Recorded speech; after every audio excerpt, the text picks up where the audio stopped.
different co-hosts. So for this month, the month of May, the co-host is me. I am really super excited about this. I, of course, will have the link down below to Yami's Look for Less video. So after you've watched this video, go and make sure you check out her video for the ideas that she came up with. Now, the premise of this challenge is simple. You take a high-end decor piece that you have been admiring, maybe it's a little bit out of your price range, and you try and recreate it for less. Now, a few weeks ago, I extended an open invitation for anyone here on YouTube or Instagram that wanted to join this challenge. If you're a YouTuber, I will have the playlist down below in the description box where you can go and upload your video. If you're on Instagram, make sure that you tag myself and Yami and show us what you came up with. I am excited to see all the inspiring ideas that everybody has come up with for this Look for Less challenge. And I'm really super duper triple excited to show you what I came up with. But first, welcome to my channel. If this is your first time here, my name is Linda. I post all sorts of DIY and craft related videos, so you might want to go ahead and hit that red subscribe button and notification bell for future updates on my channel. Well, what are we waiting for? Let's get started. So for this first project, I decided to do this Neiman Marcus vase. The price is $5,500. I think I can do it for a little bit less. So I'm going to be using this vase from Dollar Tree. Instead of diamond trim, I'm going to go ahead with this adhesive pearl wrap. And of course, first things first, we're going to take the sticker off the bottom. And then I'm going to be spray painting this jar, of course, and I don't want to get spray paint on the inside. So I'm using this really wide packing tape and lining the top edge inside of the jar so that any overspray from the spray paint will keep the inside protected. And now I'm going to be making a little gold thin top like on the Neiman Marcus vase. So I'm using this washi tape to tape off the top edge. It's about a 1/2 inch wide washi tape, not very sticky, so washi tape works really good for this. And then I'm just kind of taping off the top lip of the vase as well. I'm going to be using Ultra Matte Spray Paint Rust-Oleum to spray paint the bottom edge, and then the top edge will be this gold paint. So I do 2 coats of the Ultra Matte Weiss spray paint at the bottom, doing nice thin coats so that it doesn't drip. And then I'm going to peel the washi tape off once that's all dry. Look at that nice line, awesome. And I'm going to replace the washi tape at the very top edge of the painted area of the white part of the vase. I also added some paper towel at the bottom and taped that on as well so that the gold overspray wouldn't touch that. So here it is. I'm going to take the paper towel off, and then of course the top edge of the tape there, that wide packer's tape, and pulling off the washi tape. And look at the line between the white and the gold. If there was an award for Guinness Book of World Records, because I'll never do this again, get that line so crisp and clear. Can I have a moment of silence, please? Okay, done with all the silliness, but really it's the best I've ever done, and I'll probably never do that again. So I don't have the diamond trim. Now I could, if I was able to get to a craft store, got diamond trim, but I'm using what I have on hand, which is this pearl trim from Dollar Tree. I'm going to use 1 full sheet and then about a 1/4 of a sheet of another one to fit here, like you're seeing right here. Also, I'm going to cut off the top and bottom edges of those little threads that's overhanging on the pearl trim. So I know this project is a little bit off. It's not the diamond trim like the first one, but you know, it still looks pretty nonetheless. Now, as I'm starting to put this on, I'm realizing I don't like the sticky on there, how it shows through, so it's easy to peel off. You can see there on the difference, it's very easy to peel off, and that way, because that sticky that was on there was so shiny, it was kind of making the vase look a little cheaper than I wanted it to. And so by peeling that sticky off, that sticky was so sticky that the pearls still had enough stick on it after even peeling off that adhesive. So I'm just getting this on here, replacing the strip on there, and just in case, I'm going to use a little bit of Fabri-Tac just on the very end. See, I kind of just peel up the ends just where all the pieces come together, not the whole thing, just kind of top and bottom, the very ends of the two main pieces of this pearl trim, just so it's stuck very nicely. And in the end, here's what it looks like. Now you'll notice here is the final look. I did take it back out and spray paint that pearl trim with the same white paint that I started originally with on the vase, and I think it just looks beautiful. I know different from the first one, but still beautiful nonetheless. So here comes our score. The first one from Neiman Marcus, $5,500. My price, $4, because I already had the paint on hand. So project number 2, I love the Farmhouse of these decorative milk bottles from Birch Lane, $92 price on this on sale. So these 2 jars and the cork I got from my cousin, and the other 2 jars I bought from I believe Michael's a couple of years ago. They were $1 a piece, and I'll also be using this decorative piece from Dollar Tree and these 2 long paint sticks. So the first thing we're going to do, I'm going to paint the jars again with this Rust-Oleum Ultra Matte White spray paint, and as that's drying, I'm removing the cover from this decorative piece. We're going to use the wood frame part of it. And then I'm going to cut 2 of these paint sticks. I'm simply marking them now. I'm going to cut 2 of them to the length of this decorative piece. It's going to be the bottom of our piece, because I want this to look like a crate when we're all done, a little wooden crate. So I'm going to sand off the rough edges after I use my miter saw to kind of cut those down to length. Want them all nice and smooth. And then I'm marking where they're going to fit on the bottom of our little crate. I'm going to use wood bond glue here, kind of using a Q-tip to get that on because it's such a small area, but just to hold it a little bit, because I am going to end up using my staple gun. And I'm going to put a couple staples in each end on each paint stick here to hold it in place. And then I further want to give this a little bit more decorative to make it look like a wood crate. I've got these tiny nails, and I'm adding them on each end and in the middle, both sides of our little crate, to give it that more, decorative look. So I've got my milk bottles all painted here. I've got a little washi tape I put on the bottom, measured how far up I wanted to place my letters on the milk bottle. So I've those washi tape there is just for a line for me, so I know where the bottom of my letters are going to go, so they're seen in the box. For my vinyl, I'm using Arteza matte black paint, or matte black vinyl, and this vinyl transfer tape also from Arteza. I love these products. I'll have the links down below for you. And I simply print it out in just a plain font, milk, of course, because that's what's on the original. I printed 2 just in case I messed one up. And I'll get them all weeded out here. I use my Cricut Explore Air machine to do these. If you didn't have a machine, you could totally use like a paint marker or something like that, or stickers from Dollar Tree, of course, or stencils. Anything like that would work. And getting my transfer tape all cut and ready. This transfer tape's like a thin, like vinyl type transfer tape. I love it. It is awesome, and I love the grid lines on it. Comes with the little tool I'm using here. Just kind of wanted to share that with you, those that might have cutting machines or in the market for good transfer tape. And I love their vinyl. They have matte black and matte white for their matte shades, and I love the matte for doing kind of this country farmhouse type projects like this milk crate here.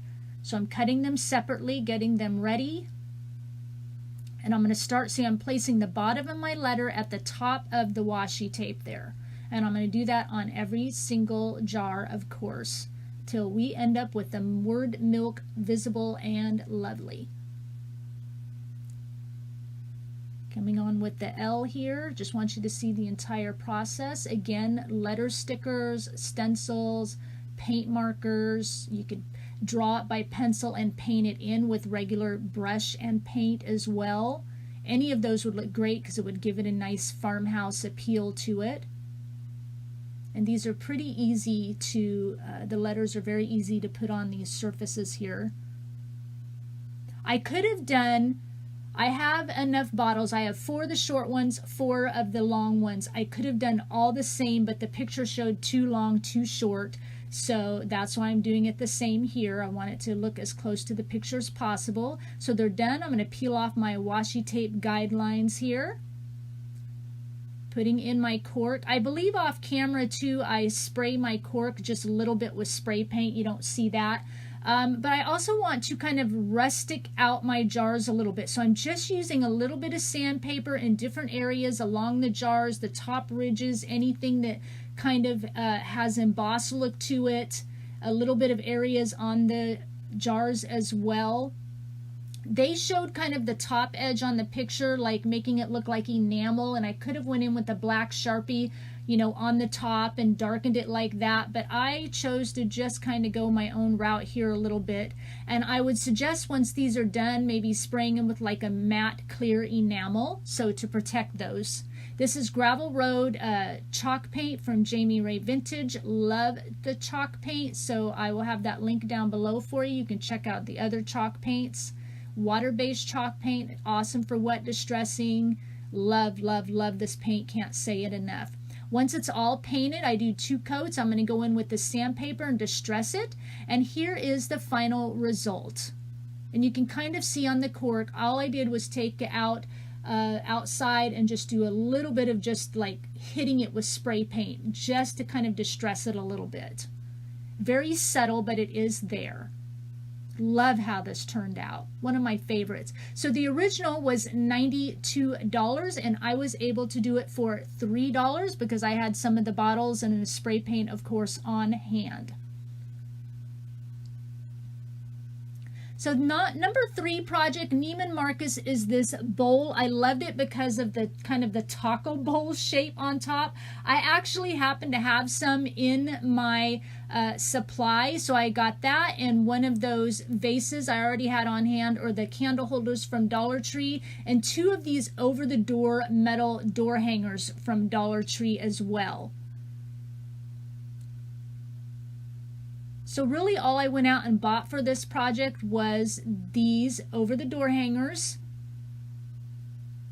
and then some spray paint because I did not have the spray paint. So you can see how I'm kind of bending these the opposite way. I use the very end pieces because the end pieces already have kind of the curl on it here. You can see where it's curled over. So all I have to do is bend one piece in the opposite direction, kind of make it look like an S. So that made it very easy for me. Don't care if I mess up the covering on it because I'm going to pull all of that off anyway for spray painting. And I'm just curling it back as you see here so that it fits on the underside of the taco bowl and then has that curvature outward as like on the original piece. So here I'm using my craft knife. Want to scrape off all the plastic coating here. Because as I said, we're going to spray paint it. Pretty easy to get off with the craft knife, but if you do this, please, please, please be careful. All I could picture was myself cutting my finger or something. So here they are already with the plastic taken off. I'm going to use E6000 and a little bit of, I think, Fabri-Tac glue, if I remember correctly, to get these little prongs, I'm going to call them. Oh, hot glue on this one. Prongs on the bottom of the taco bowl. I had 2 of these taco bowls like I mentioned earlier, and I bought them probably 5 years ago at a garage sale for like 50 cents, never used them. So I'm placing them on, you know, opposite corners on the bottom of the bowl, and the hot glues, of course, help the E6000 set up, and I won't paint these until the next day. I like the E6000. It takes 24 hours to fully cure, so that's what we're dealing with. It's not an immediate hold, but once it cures, it does work good. But I don't often use E6000 because it does take a long time for that cure rate. So once these are all on, I'll be using this Rust-Oleum bronze paint, and this I did have to buy. I'm going to paint the bottom, the top, and then of course the candle holder. So I could have done like the original. I have a base and a ball with the taco bowl, but my taco bowl was not the right proportion to go with the ball and the base as shown in the picture. So that's why I chose to use the taco bowl and the candle holder that I already had on hand. As you saw, it was painted white already, and I repainted it using a little E6000 and my Beacon Fabri-Tac glue, and here is the final result. I think it's still just as pretty as the other one. If I had a bigger bowl and more flanged, I would have went with the ball and the base, so I chose to change it up a little bit. So the original price was $695. My price was $7.25, again because I had to buy the paint and some couple things at Dollar Tree.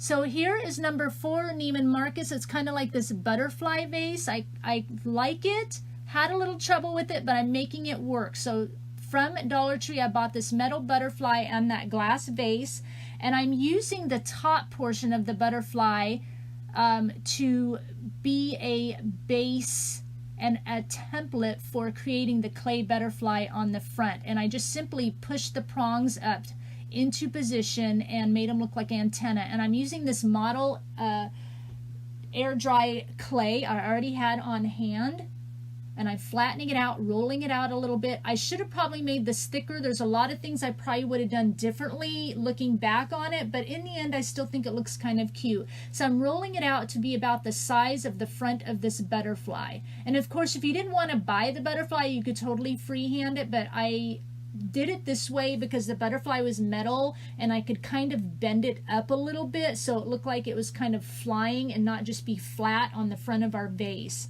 So I get the clay, press it into this metal butterfly, and then I'm just going around and, taking off all the excess, and I bring this butterfly right up to the edge.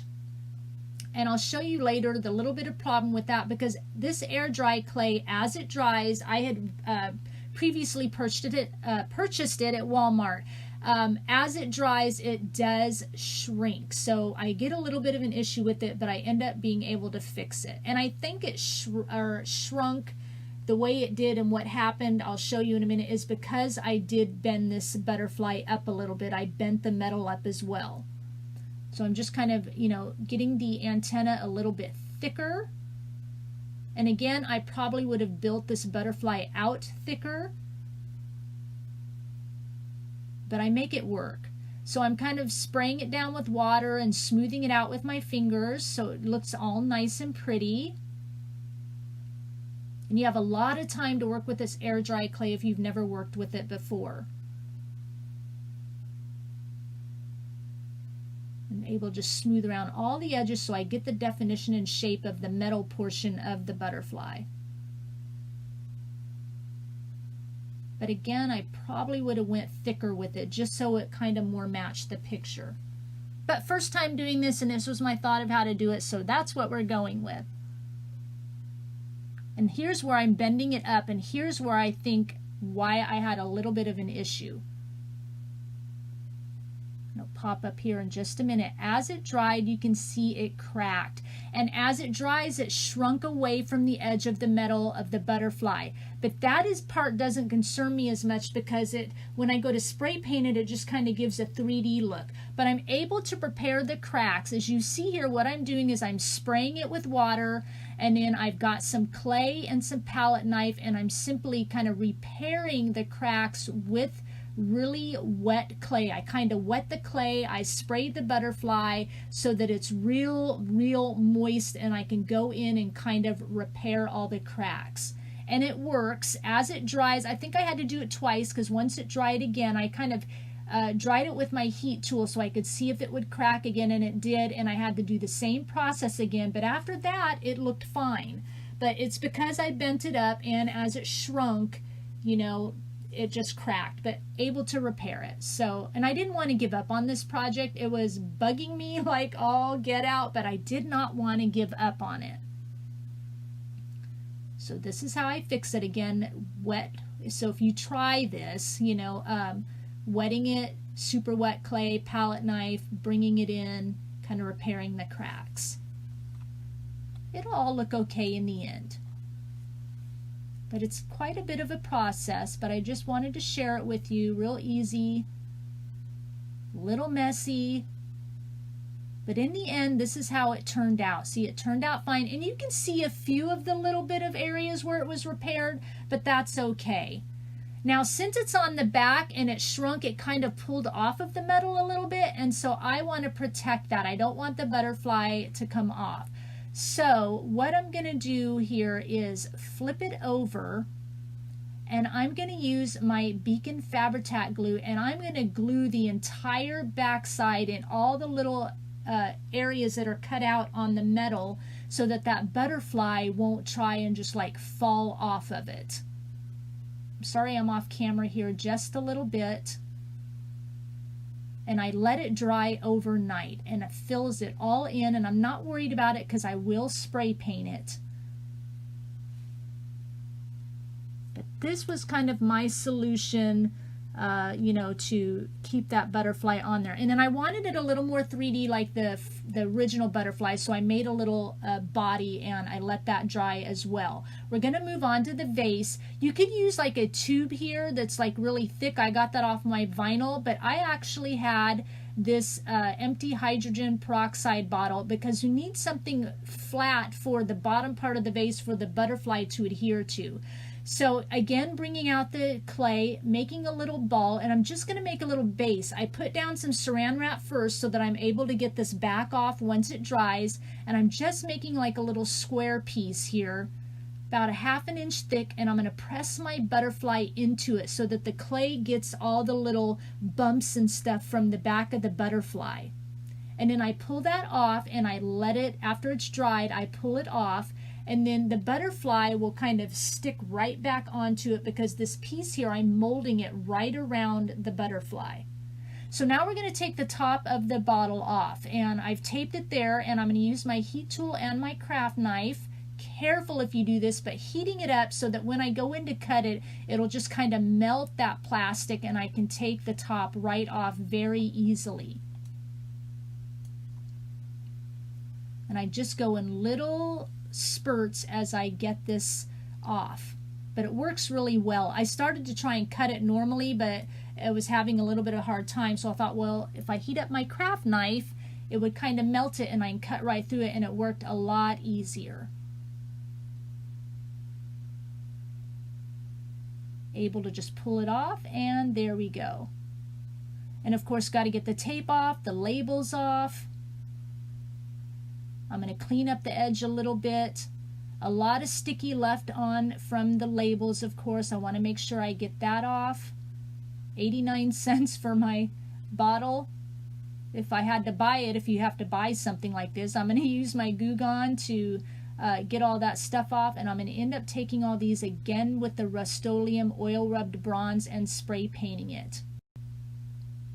We're going to go back to this a little bit. Before I spray paint my little piece here that's going to attach my butterfly, I've just kind of sanded it up a little bit so it's nice and smooth. So I've spray painted everything, and I want to kind of make it look aged, so I'm going in with this country gray apple barrel paint, just kind of painting it and rubbing it in, and then once I get my look, I take it back outside and spray paint it again because I think it looks a little tacky like that. So spray painting it kind of makes it look a little better. And as you saw, I had glued the body of my butterfly on. So the vase here didn't quite fit on the top of my hydrogen peroxide bottle. So I heated very gently the soft edge, or the top edge, just so it was tiny soft. You don't want it melting, but just barely warm. And then I pushed it onto the bottom of my vase so that the ends would kind of flare out, and then it would fit that bottom flared edge of the vase. And then of course I'm using a little bit of E6000 and my Fabri-Tac